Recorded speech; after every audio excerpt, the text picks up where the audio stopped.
Dnes začneme autom pre tých, ktorí si na svoje pohodlie potrpia. S novou A6 sme vás samozrejme už zoznámili okamžite po uvedení na trh. Dnes vám ale prinášame informácie o všednom živote s týmto autom na našich cestách. Ten život s týmto autom nie je až taký všedný, ako sme rýchlo zistili. Veď v súčasnosti máte k dispozícii minimálne verziu s benzínovým motorom 2.8 FSI a predným náhonom.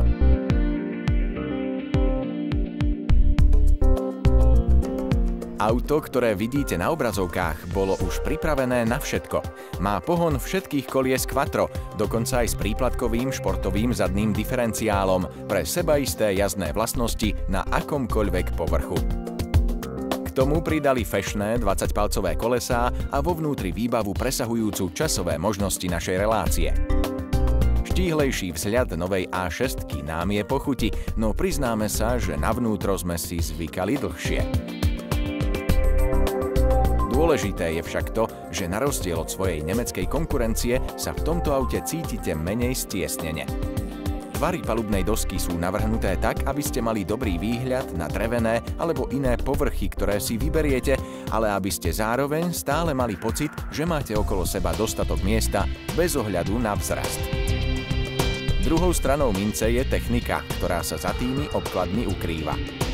Keď sme sa na prezentácii rozprávali s dizajnérom interiéru, na jeho otázku, ktorý interiér zo súčasných Audi sa nám páči najviac, sme popravde odpovedali, že v malej A1. Samozrejme on, ako autor interiéru, na ktorý sa práve pozeráte, tomu celkom dobre nerozumel. No jednoducho, a hovoríme to už dlho, interiéry väčších Audín pokrýva na náš vkus priveľké množstvo tlačidiel. A namiesto toho, aby veci zjednodušovali, ich asi zbytočne komplikujú. Len na ovládanie ventilácie máte toľko tlačidiel, že aj po týždni sme to radšej nechali na automatiku a viac sa tomu nevenovali. Inak takto skončilo s viacerými možnosťami nastavení, ktoré sú tu, vrátane nastavenia podvozku auta. Dobre sa pracuje s veľkým displejom navigácie, prepojenej na Google Maps. Príplatkový Wi-Fi Access Point poteší najmä pasažierov a audio od Bang & Olufsen zase audiofilov. Ak chcete a ste pripravení za to zaplatiť, môžete to mať a o zábavu máte na dlhú dobu postarané. Dojem priestrannosti našťastie nie je iba klam. Vpredu, ale i vzadu je dostatok miesta na kolená, ramená aj hlavu, a to aj pre naozaj vysokých jedincov. Všetci si rovnako užijú aj jazdu. Nemalá úspora váhy dáva A6 citeľnú slobodu a aj s naším 3-litrovým naftovým motorom dostatočnú dynamiku. Tento motor, aj keď sa jeho výkon za posledných niekoľko generácií už veľmi nemení, je paradoxne opäť kompletne prekopaný s ohľadom na úspornosť a kultivovanosť. Oba atribúty si môžu v koncerne spokojne odfajknúť. Na diaľnici pôjdete aj pod 6 litrov, v meste zase za 8, no to sa už vzhľadom na kapacitu motora posúvať veľmi nedá. My motor hodnotíme na jednotku. A ako celé auto?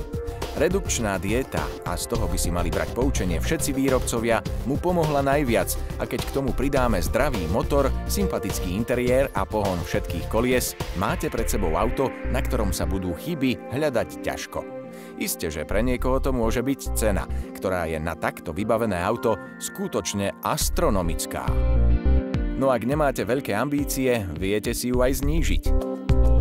Určite dokážete žiť bez 20-palcových kolies, head-up displeja, nočného videnia a pár ďalších drobností a hneď je zo pár tisíc doma. Ak sa rozhodujete medzi šestkou a konkurentmi, rozdiely sa pomaly, ale isto strácajú.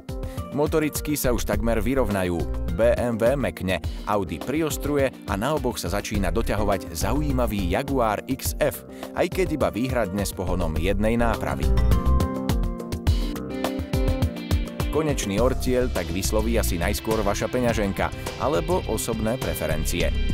My ale vieme, že ani s jedným autom z tejto trojice chybu nespravíte.